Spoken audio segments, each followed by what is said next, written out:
I've had these two maple bar stools for a couple of years now, and I really wanted to do something fun with them. So I decided to make them into blue jeans, a blue jeans look. So first I hauled them out and gave them a really good cleaning with Krud Kutter, which isn't just a cleaner, it's also kind of like a liquid sandpaper, so that's why they look all dull. You can see that they're really well made. They're vintage, there's nothing wrong with them. There's some dings and dents. So I pulled out my Hey Sailor, my Bohemian Blue, and the Blue Iris from DIY Paints, which I love, the clay-based paints. I also had this Giverny from Annie Sloan that I had probably for 5 years, and I figured it was time to try it. And I also pulled out the Monet's Garden. I thought I might use it. It ended up not being an important color for this project. Mostly, I ended up using the Hey Sailor, the Blue Iris, and the Bohemian Blue.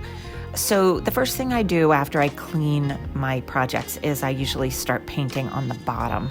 So it was a beautiful day outside. I started with that Annie Sloan paint just to see what it was like. It's a nice enough color, pretty bright for this project. You can see on these two open jars, the bottom one is the navy, the Hey Sailor, and the top one there is the Bohemian Blue. So I like to put the paint right on the piece that I'm painting and then just brush it right on.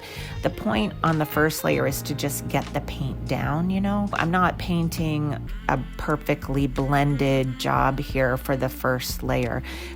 And also I'm kind of feeling out what colors do I like on this? What colors feel the most like blue jeans to me? If you've ever painted stools or chairs, it's deceptive how much work it is because you have to go around all these little round pieces and there's so many of them. It really takes a lot longer than most people think. Anyway, so I just started painting on the different blues and feeling it out and seeing what I liked and what I didn't like, sort of mixing them a little bit, blending them a little bit. You'll notice here that this is the Blue Iris in the DIY. It comes out pretty liquidy, and that's because this particular container is a diluted version of the Blue Iris, and it's diluted about maybe 2 parts water to 1 part paint.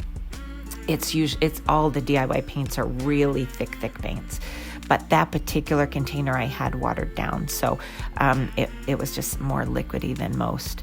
The paint goes on really beautifully onto this wood. It's just such gorgeous paint. I love working with this clay-based paint.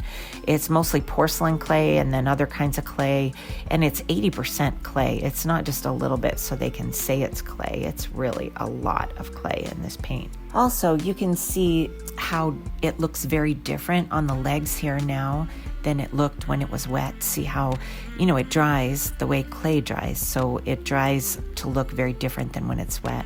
And the reason to use a few different colors, of course, is because your blue jeans aren't just one solid color, right? They have a variegation of colors.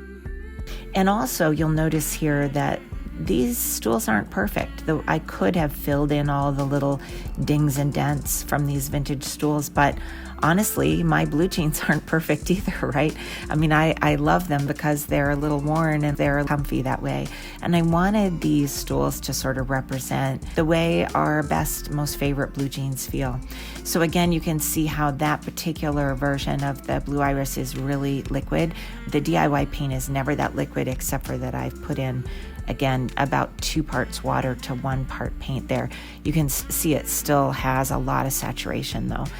Now, when I start using here the Annie Sloan Givenchy, you can see, I gotta tell you, this paint had sat on my shelf for probably about 5 years. You'd think maybe it had gone bad or something, but no, and even with those lumps, now watch here, watch my finger here as it smooths it out.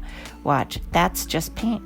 That's just like a lump of paint. So a lot of time when you have a lump like that, it's either, in her case, chalk, or in the case of DIY paint, it's usually just a lump of clay. Just go ahead and smush it out and use it as paint. So after the first coat had gotten dried, I decided I liked some of the colors better than some of the other colors. And I decided to dry brush on the second layer of painting. And so here I'm dry brushing on some of the blue iris because I really didn't like so much see the green there, the greenish color. I had put on some of the Monet's Garden and I realized I didn't really like that, although I liked it okay as an under color. Like sometimes you do an underpainting in a painting on canvas, and when I'm painting furniture, sometimes I'll have an undercolor as well. And so it worked well as an undercolor, I thought, but I didn't want it to be the top color. So I just dry brushed on some blue iris or a mixture of the Haze Sailor and the Boho Blue wherever I wanted. And then I went ahead and painted until the moon came up and the skeeters came out. It was quite a great night. And then I, the next day, put on the pockets with a little bit darker version, more of the Boho Blue. And then I got out one of my favorite DIY colors, the crinoline. This is like a very creamy white. I love this color. It's almost like eating pure vanilla ice cream with real pure vanilla, you know, it's just that beautiful color. So unfortunately, my footage was lost of when I used the crinoline color on the stools themselves. So I'm going to show you here how I did it on this cardboard box. So I took a tiny bit of crinoline on this chip brush and I put it in with some water, mixed it up so it's very diluted, and then I brushed most of it off, either onto the little palette thing there or onto a rag, and then I wiped it lightly onto the stools. And I'm just using this cardboard box to show you the effect on the paint. So it left behind like these little bits of trails of white lines, and you can do the chip brush either direction, the long way or the short way, and then crisscrossed both ways so that it's like the fabric. See there the white lines, how it looked?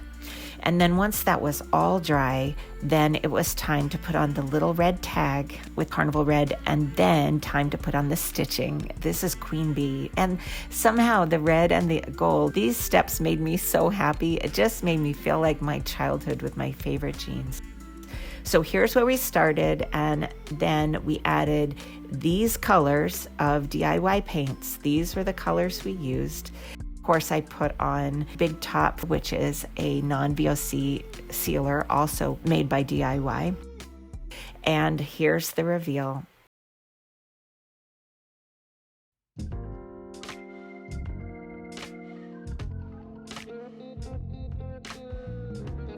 These fun stools are ready for good rugged use in somebody's home, just like your favorite pair of jeans.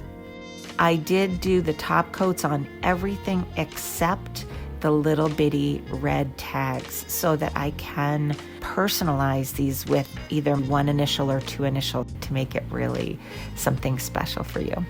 This pair is available now on my website, liveyummy.com. So I hope this is a fun faux finish that you can enjoy. And I also want to give a shout out to Bella Renovare by Cristona because I loved her video. I did it differently, but it got me started.